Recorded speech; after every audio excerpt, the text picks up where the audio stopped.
Hello, and welcome to the California Department of Education's Literacy Knowledge Building video series. In this three-part video series, you will be learning about early literacy education in the pre-kindergarten and transitional kindergarten classrooms and at home. The Literacy Knowledge Building video series is a series of videos on critical topics in literacy birth through grade 12. It was developed by the California Department of Education and literacy experts from the state literacy team, and it is complementary to the work of the Federal Comprehensive Literacy State Development Grants. You can learn more about this grant at https://www.cde.gov/ps/clsd.asp. The video series is intended to provide guidance and resources on critical topics in literacy, to support the work of the CLSD grants, and to build coherence between California's literacy guidance documents, standards, and frameworks, and how they all support literacy. A primary objective of the CLSD grants is to bring coherence between California's guiding documents, some of which you see here, like the Preschool Learning Foundations, the Infant Toddler Learning and Development Foundations, the English Learner Roadmap Policy, the Practitioner's Guide for Educating English Learners with Disabilities, and the California Dyslexia Guidelines. Other content area standards and frameworks support literacy as well. The videos produced in this series will illustrate the connections between all of these documents and also explain how the documents themselves support literacy development for our students. Videos will be produced over the course of the CLSD grant period. To be informed when new videos are posted, join the CLSD listserv by sending a blank email to join-cde-literacy@mlist.cde.ca.gov. And now I will hand it over to our presenters.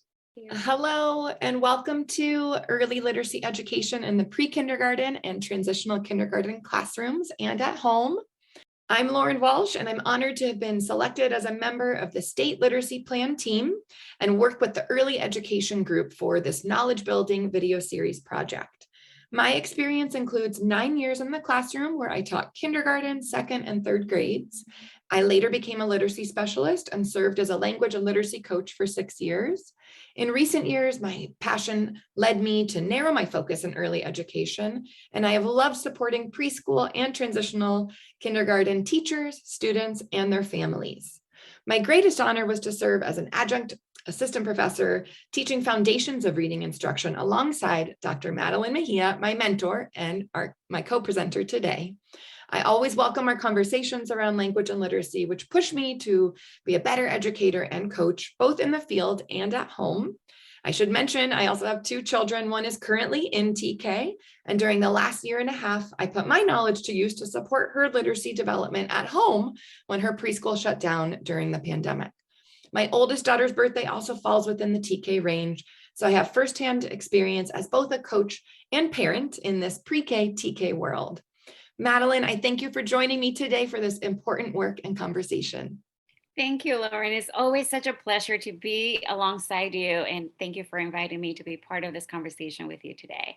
So hello, everyone. Thank you for joining us. My name is Madeline Mejia. I am a previous classroom teacher. I taught a combination first, second grade classroom back east, and I was also the literacy coordinator for a 2-way bilingual school.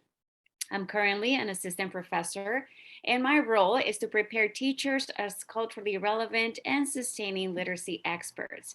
My area of research focuses on self-reflective practices to help teachers identify their areas of professional strengths as well as their professional needs, particularly when teaching reading.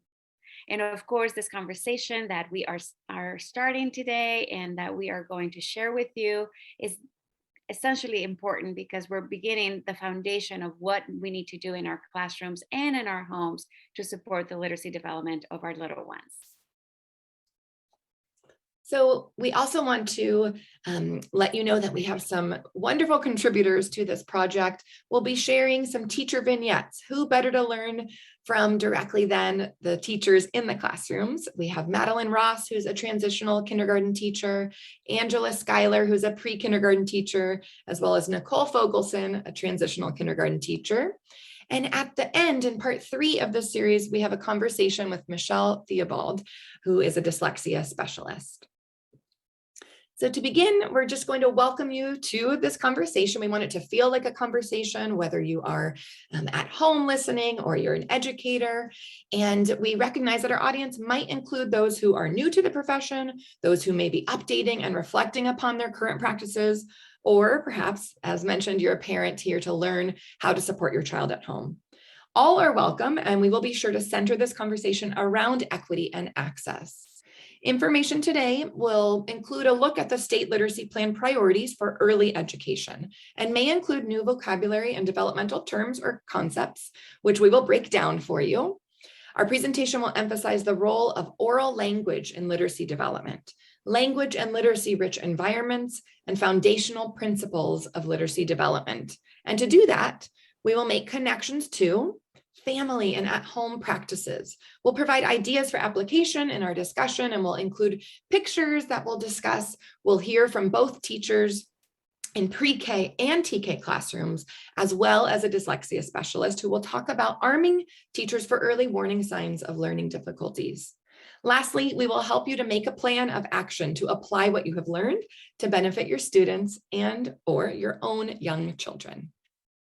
This is just wonderful, Lauren. Thank you so much for, helping organize all of this and to share this knowledge with, our community that's out there and who's listening to us.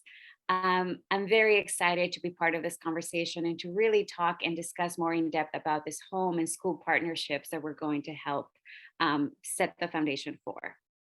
So why don't we begin then by learning a little bit more about the state literacy plan and the priorities and how those came to be. So there are 2 priorities that came from analyzing the statewide literacy needs assessment, as well as analyzing data from the desired results developmental profile, the DRDP. The first priority we narrowed down was support early childhood education programs to create literacy-rich environments and experiences, and support the quality of those programs and their capacity to support early language and literacy skills. And the second priority is increase parenting support by building parental knowledge, skills, and confidence through parenting curriculum and literacy activities with special attention to access and equity for all. So there's a lot of language even within those priorities right there. So for the purpose of today, we wanted to break that down for you. And to do that, first and foremost, we want to begin by honoring the development around the language they are loved in. That is a quote from Dr. Louisa Moats that I think is just really important that we begin with. Our goal with these initiatives is to celebrate and honor students who bring in their own assets, native language, and we all begin to learn the structures of classroom language at this young age. So these priorities can be captured by thinking about 2 red arrows in a cycle that link together both home practices and school experiences in order to promote literacy and language development. The goal is to create that reciprocal relationship between home and school, and for home practices to be used in classrooms, as well as classroom pedagogical practices that support literacy to be used in their homes. Our conversation today will revolve around our pre-K and TK age students, so 4 and 5-year-olds. And because we understand that not all children may be enrolled in a pre-K or TK classroom, we want to make this information accessible to anyone who may be supporting 4 and 5-year-olds, even in a daycare facility, or again, if they are at home. These are 2 excellent initiatives, Lauren, because they emphasize the connection between home and school. And in fact, this is making me think about literacy development and the crucial role of the home environment as a link to the classroom/pedagogical practices that need to take place. And I'm thinking about this more in this aspect of how we begin with oral language. Let's talk about concentric circles. And if I'm visualizing 3 concentric circles with oral language being at the core, let me explain what I'm thinking. So if we put oral language at the core, we are basically stating and reaffirming that oral language development is at the center because that is where literacy begins. And that is why teachers need to first learn about their students and their home environments and the way that languages are used in those places, to then link into those home practices to support the oral language development that takes place in their classrooms. So again, that reciprocal relationship that you talk about and how one informs the other. And really, this is also situated in the research. This is not a new practice because Moll shares in his, funds of knowledge research that is well cited and well used throughout all the teacher development and teacher preparation programs, that this is where we begin. We begin with what the students know, and we use those funds of knowledge as resources in our classrooms to expose our students to different types of using language forms, for them to engage in different types of discussions, for them to talk and use language in the classroom, and then bring that back to the home to continue that process of developing their oral language. The second concentric circle then becomes the pedagogical content knowledge of language and literacy development. This is when teachers create language and literacy rich environments in their classrooms to foster literacy development. So let's break this down a little bit more. There's a difference between print rich environments and language rich environments. Wouldn't you agree? Yep. And so let's discuss about that. We can have all the books and print in our classrooms, but if our students are not using and practicing language to explain how this environment works, how language is used, how print connects to language, then really that area becomes one-dimensional. That environment becomes one-dimensional. So what we need to do is ensure that our classroom environments invite the use of languages. And I really like how you use, on Dr. Moat's, quote, like, we use the language that students are loved in. We honor and we uphold that, and we make sure that our students take pride in that, while also continue to develop their English language as they're using in the classroom, their academic language of what they're learning in the classroom. So I see this also as one, because we need to also acknowledge that language and literacy rich environments do take place in the home. There is language that is used at home. There are literacy practices that are being used at home. So we as teachers need to make use of those as well to further inform the pedagogy that we put in place in our classrooms to strengthen that oral language development.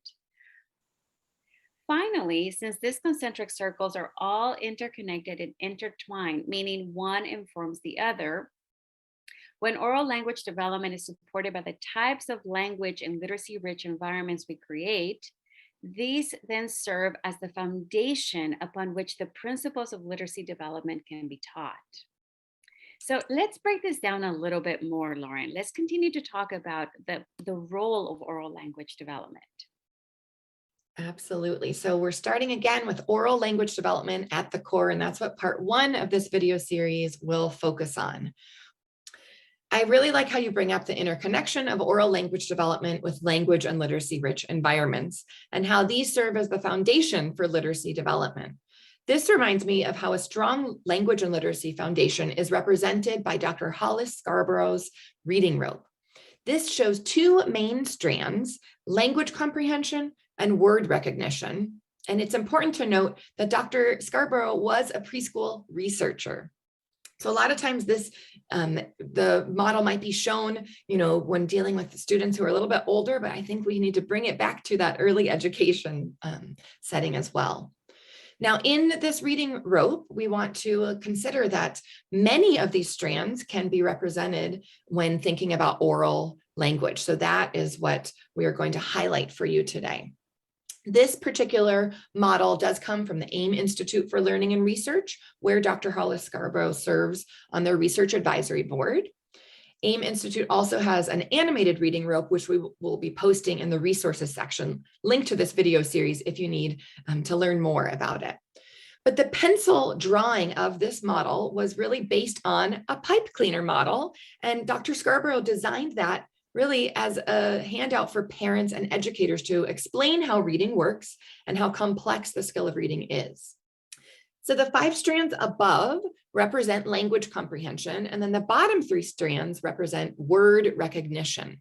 While these are all separate components, They're interwoven strands within each realm, as well as interconnected areas of word recognition as they become increasingly automatic, and language comprehension, which we want to become increasingly strategic, represent how they work together to produce skilled reading. And for our youngest learners, we want to be building that language comprehension for them, which we will lay the foundation upon which the word recognition realm can be built. Their interconnectivity is key. And for our youngest learners, we're going to bring to light the importance of oral language development. And that is what our brain is hardwired for. But then phonological awareness is still a part of oral language development, but it is not as natural. So we have to be very explicit in the way we teach that. And that's what we're going to break down later in the video series. So that explicit training that's necessary is going to also help prevent those later reading difficulties. And having knowledge as educators and parents about how we teach this is so crucial, but many times it's a missing piece in teacher prep programs and just teacher training in general. Okay, so now we're going to look at that language comprehension realm, and addressing language comprehension in our youngest learners can happen orally at this age. Background knowledge will be the facts and concepts we can build for our students, also in the home too, as we do with our family discussions about current events or anything that they're interested in the world. And we want to honor what students are bringing into the classrooms from their own life experiences learning in the home. And then vocabulary is also an important area to consider for our youngest learners. Research has shown that there's a wide range of vocabulary knowledge students bring into the learning environment. So we must teach this piece explicitly and provide experiences for them to learn how to use those new words, both in the home and at school as well.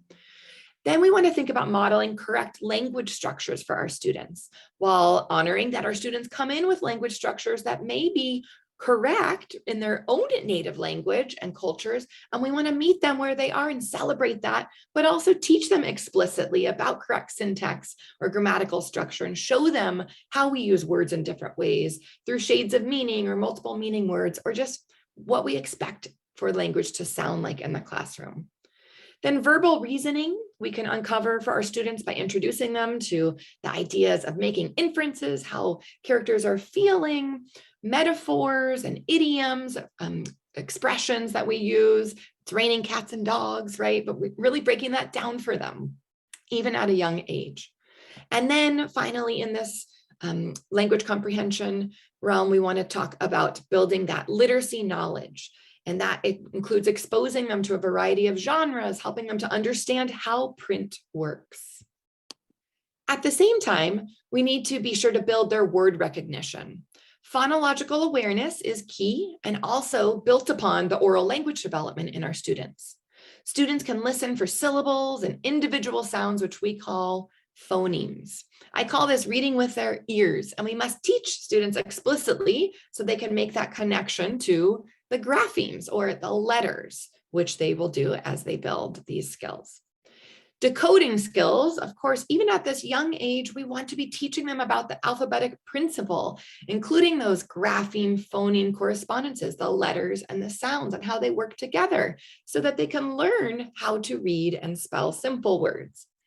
Through all of this, we want them developing sight recognition and eventually for all words to be recognized automatically so that they can become fluent readers. And this takes repeated practice and exposure really through that phonological pathway. I'm so glad that you bring Scarborough's reading rope here to further conceptualize for our audience what it is that we are talking about and how the role of oral language development is so important to overall literacy development. Let's talk a little bit more then about the frameworks. What are some of the frameworks that are available for preschool that also further inform what we're doing in the classroom and that parents also need to learn more about? So as mentioned, there are 2 statewide priorities that we as educators have further conceptualized what this looks like in the classroom and how that connects to home. And we know from the California preschool framework that there is so much to consider around oral language development. There are some key elements that we want to highlight for you as we break down these extensive documents, which are so helpful, but we want you to have some takeaways so that you see how children will learn to articulate their world. And we can conceptualize this in a pie chart. The first piece we would be looking at is language, which the framework highlights as one of the most crucial tools that children acquire, one that's essential for the second piece of this pie, their cognitive development.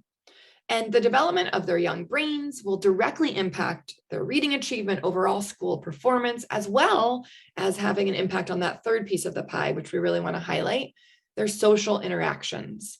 The language that we learn at a young age to use will include conventional sounds and gestures and visual symbols, such as writing, that they can be used separately and jointly for the purposes of communication. But again, something important to note is that the human brain is hardwired to learn language. The framework reminds us that children differ a great deal as to when they use their first words, to when they start combining words into sentences and learn to use what we are highlighting as that last piece of the pie, complex sentence forms to communicate meaning. Lastly, the framework reminds us that though children begin to develop language and literacy at birth with nonverbal cues such as eye gaze and gestures, they do arrive at preschool ready to communicate with symbols, words, signs, and pictures.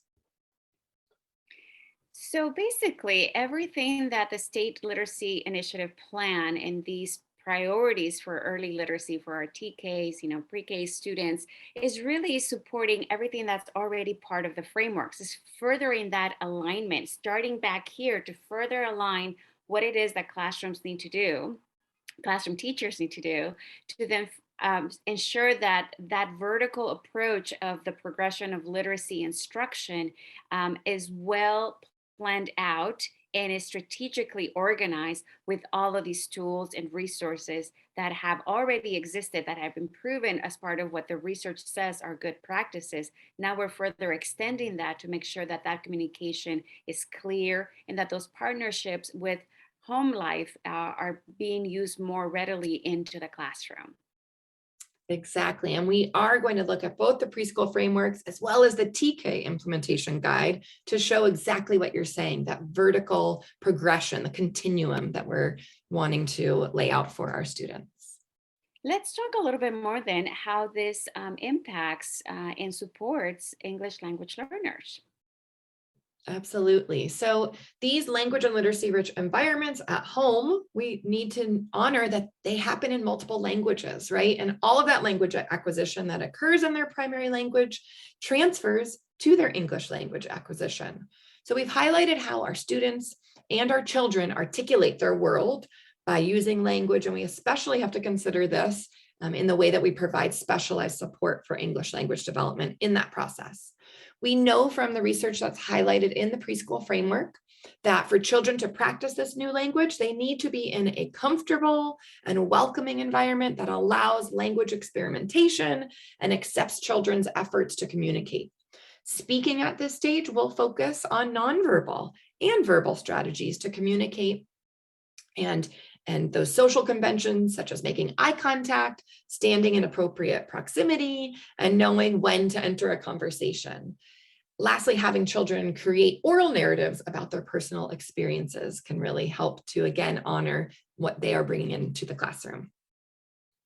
I really like how you're emphasizing here these safe, comfortable, and inviting environments for students to practice using language, because we're all English language learners. If you think about it, within the continuum of English language development, we are learning new academic forms of using language. We're learning new vocabulary. We're learning language of the discipline. If we are, if our L1 is in English, if we are learning English as a second language, our L2, not only are we learning new terminology for items and things that we know in a second language, but we're also developing that new forms of language use and also new vocabulary, terminology, new language of the discipline that further extends our own practice and development of our L2, our second language. So we're all language learners, if you think about it in that sense. And those inviting, comfortable, and safe environments is the key to what helps all of our students begin to play with language, begin to play to use words and to explain what they're experiencing. This is also very exciting because we know that children always approach the world with such curiosity, and providing these environments is what further supports what they are doing and how they are experiencing school. And so let's talk a little bit more then about, what else happens and how the frameworks, both the English language arts and the English language development frameworks continue to support the work that has been taking place so far. So we also want to bring to the forefront the research that's cited in the ELA-ELD framework, which encompasses our TK students, how it reminds us of the building blocks for oral language development for our English learners. They make it clear that the main instructional emphasis in designated ELD in TK through grade 1 is oral language development, including collaborative conversations and vocabulary. The framework also explains that integrated ELD, so that's happening throughout the day, is crucial to oral language development, since research in classrooms with ELs has demonstrated that teachers can successfully apprentice their students into engaging in more school-based or academic ways of interacting with one another, using specific content language, that academic language you brought up before, and then acquiring the language of academic discourse and developing content knowledge. Lastly, the ELA-ELD framework reminds us of the importance of foundational skills instruction, which we'll be getting to in another part, how the teachers do not assume that children learn the letters and their corresponding sounds simply through exposure, but they provide systematic and thoughtful instruction and make explicit links with the print children see and use in the room and in their lives. So you know what, Lauren, we are talking about oral language, and you and I can talk about this at length at Continuum, but let's bring this into a more conceptualized form for our audience. What does this look like? Yes. So let's visit a TK teacher who supports English learners. Her name is Madeline Ross, and she teaches at McKinley Elementary, which is a Title I school in the Santa Monica, Malibu Unified School District. One way she incorporates oral language development is, of course, through reading aloud to her students. And here she is shown with her students outside in their garden. They are in a half circle surrounding her, and she is at the center with that exciting book she is reading to them. She's providing this dialogic reading experience for them where it's an interactive process. She would be pausing and asking questions, maybe asking how a character is feeling, asking for predictions. And she does go beyond that to offer intentional and explicit and implicit opportunities for her students' oral language development. And so, what this is making me think about is that these same practices can also happen and are probably happening in the home. And so sharing that language that teachers use in the classroom, let's make predictions with evidence. I am going to ask you a question that has one answer. We can find the answer in the text. We can touch it, we can point, we can see it. Those types of reciprocal conversations between classroom and home is what we need to emphasize and what we need to prepare our parents and also our teachers to begin the conversation to create those partnerships. But I also think we have a video. Don't we have a video, Madeline? We do. And so get your pencils and paper if you want to take some notes, whether you're at home or you're an educator in a classroom wanting to hear how Ms. Ross supports oral language development in her classroom. In a class of 19 this school year, we speak 8 unique languages. Over the course of the school year, I've had the lucky opportunity to embed both integrated and designated English language development opportunities to meet the needs of all children in the class. Integrated opportunities are ELD learning experiences embedded within other academic disciplines. Designated opportunities are ELD learning experiences that are isolated within a school day and focus only on English language development. With an undergraduate background in non-Western arts, I always make sure to honor home languages and celebrate bilingualism. In our class this year, we have a student who speaks Russian, a student who speaks Korean, and 2 students who speak Amharic. We have spent time studying the graphemes of these languages, looking closely at the shapes of the letters and the characters, asking questions like, do you see curved lines or straight lines? Do these characters look like a letter in your own language? Opportunities like these allow young children to make connections between languages, understand similarities and differences between English and other languages, and acknowledge a world beyond their own community. We use nonverbal cues and gestures to communicate with one another. To show agreement with a peer, we use this hand signal or this hand signal. Especially on Zoom this school year, when peers can feel so far away, nonverbal cues have helped us to build connectedness. In the past, I have introduced the 4 L's of partnering to my students: look, lean, lower your voice, and listen. We often engage in turn and talk procedures to build active listening and speaking skills. Providing students with partner talk opportunities allows for comfortable exchanges and intimate conversations that do not make any child feel that they are on display in front of the whole class. We encourage similar talking and listening strategies within students' homes to form a school-home connection and build English language development outside of the classroom.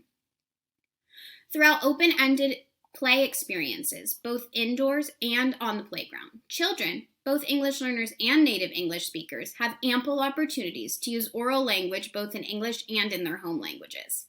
Some children feel comfortable using nonverbal communication, while others use peer-to-peer communication to enhance their English language development.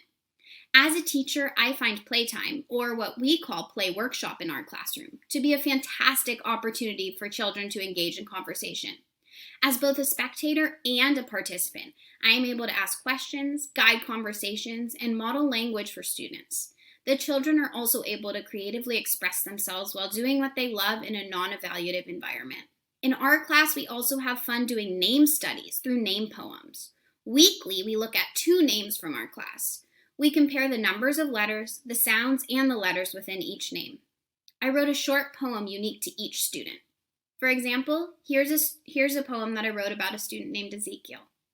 Ezekiel has 8 letters in his name. The 1st, 3rd, and 7th are the same.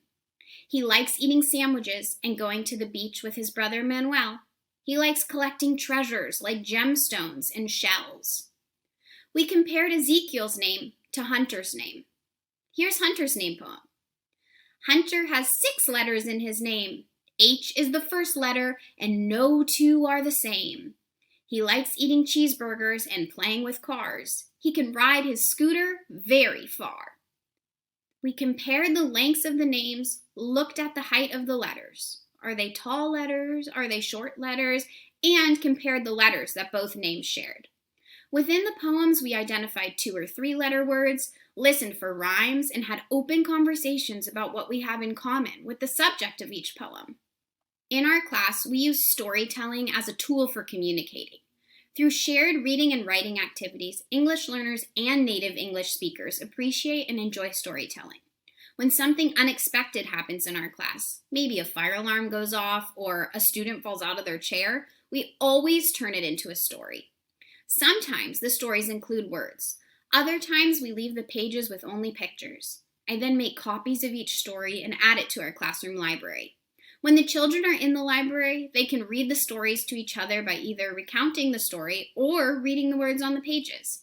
Shared reading and writing provides English learners with language specific to a personal or observed experience, allowing them to add situational language to their repertoire. It's important to remember that all children in transitional kindergarten are English learners, whether they speak only English or a language other than English. All children benefit and enjoy these experiences. On this slide, there are 2 tables, one for a morning routine and one for an afternoon and evening routine. For the morning routine, there is a clock to indicate waking up, a child making their bed, and some clothes to indicate choosing clothes and getting dressed. For the afternoon and evening routine, there is an image of someone washing their hands, 2 children eating a snack at a table, children doing their chores, and a child doing their homework. So now you saw Ms. Ross in the way that she uses language and or it promotes oral language development in her classroom. Now let's think about some of the practices that you have, your daily routines at home that also support oral language development. So you will have these resources available to you. These are chore charts. And so you have here like your daily routine, right? What do you do in the morning? What do you do in the afternoon? What do you do in the evening to get ready for your day? And these are routines that we expose our children to from early on, even when they first come home from the hospital. And so these routines is something that they can explain and articulate, again, articulate their world, with much ease. And so what we want to do is we want to model for our kiddos at home how to explain what they're doing. So these chore charts become that visual aid, that support, that scaffold that you can use to model for your children how they can explain in with oral language, express and articulate what it is that they do to get ready for school, what it is that they do to get ready for dinner, the different steps that they take to get all their materials ready to prepare their backpack so they can go to school the next day. Think about these as the regular chores that you expose your children to that are part of their lives. So use these as, again, for fodder for discussion, fodder for language use and language development. This is such a great way to show our youngest learners that print carries meaning. And they don't even have to read with their eyes yet. They can really use those visuals to help them understand what is being communicated. They'll also feel so proud of themselves when they can recognize what the words are communicating. And hopefully they'll do their chores too. I'm gonna test this out in my home. I'm glad that you like these resources. I developed this a while back when I was presenting to a group of parents, and the way that the kiddos took up to it because they were creating it alongside their families, it was just something that the language that was taking place, that they were explaining what they were doing. There was, I do this, I also do this. Mom, this is something that we need to do also in our home. It was just, wonderful to see just even the discussion of a chore chart, how that created that much more language use. But let's think about other daily routines that also take place in our home that our students and our children know about. And we also see some of these same practices being taken place in the classroom. So let's visualize then, and let's think about what we do. So we all do laundry, right? Whether we have a washing machine at home or we get everything that we need ready to go to the laundromat to do our laundry. Well, this is the time where parents, caregivers can explain the process that it takes to sort the laundry. And, how do we sort it by colors and how do we sort it by whites? And then how do we then prepare like the different ways that we use, detergent, whether we have a specific kind of detergent, whether we have bleach, whether we use baking soda, or whatever it is that we use to do the laundry. And then those experiences, those routines becomes sources for students to use language to explain what they're doing. So doing the laundry is one of those weekly, sometimes bi-weekly experiences that we have that we can share and then also continue to use to develop oral language. Let's talk about some of the daily experiences that we also have. In most households, we have family meals together. Sometimes not all of them can be have at the same time together, but sometimes a couple of times during the week, depending on folks and their different job requirements, there are those family times where everyone is together sharing a meal. Well, let's think about then that those experiences where we can teach our kiddos not only the responsibility of contributing to the household by putting their dishes in the sink or helping us set up the table, but also by doing the dishes, right? I remember when I was growing up, that was something that my parents taught us, and we took turns. We had our time where, mom was right next to me, and I was helping her wash the dishes or helping her dry the dishes or helping, put the dishes away. So again, those were times that I engaged in discussion and conversation with my mom, not only about what we were doing, but also it was time for us to think about, that was such a great dinner. I really enjoyed eating that. And I never thought I would like eating broccoli like that. And mom, let's have that dish one more time. And again, those were just times where language was continued to be used. And my mother was modeling how to use different words and make my sentences longer and more complex. What are some other ways that a language is used in your daily routines in your home, Lauren? So when I think about oral language practice at home, what I know I'm always thinking about is introducing new vocabulary words to my own children, of course, in a way that it makes sense in the context of what we're doing. So for example, if we're cooking together, I might say, this recipe is very complicated because, how many steps it has, or maybe how many ingredients it has. Or I might mention as we're cooking that I love the aroma. So I'm always being explicit about, providing new words in context and making sure that they have that exposure to vocabulary. But most important, I think my oral language practice at home does revolve around teaching my children to make decisions, to advocate for what they need, using an appropriate tone, of course, and using please and thank you, problem-solving strategies, sharing with one another, and anything else that I know they will really need as an anchor in their language use, both in the classroom and, of course, just in life. And those, again, are practices that are taught and also practiced in the classroom, right? We teach our children in the classroom how to make decisions, how to problem solve, how to get along with one another. We teach them responsibility. There are also chores that children have in the classroom. So again, making that explicit link and connection between home and classroom, making that explicit connection with what it is that we do at home and learning more about from our classmates about what different practices they have in their home. Those are great, rich experiences that we can use in our classroom to further everyone's knowledge of not only how we all experience the world in our lives, but also continue to use and develop language in multiple formats. So you brought up once again that interconnection between home practices and what is happening at the school. And we hope that hearing about what you can do to further this oral language development has helped you in whatever role you may be in, supporting the development of children and their oral language development. And now it is your turn. You want to reflect upon what we have shared just in this first part of the video series. And whether you're a parent or child development caregiver, what are some actionable steps you might take to support the oral language development of the child or children that you care for? So you do have an action plan and something that we're asking you to think about and also implement, because this is how this work begins. And so now that we are wrapping up this first part of this video series and we focus on oral language development, the second part will focus on those language and literacy rich environments that then serve as the foundation for effective literacy instruction. Thank you, everyone. Thank you. Thank you for viewing early literacy education in the pre-K and TK classrooms and at home. Make sure to watch the other videos in the series, which you can access at California Educators Together. Thanks.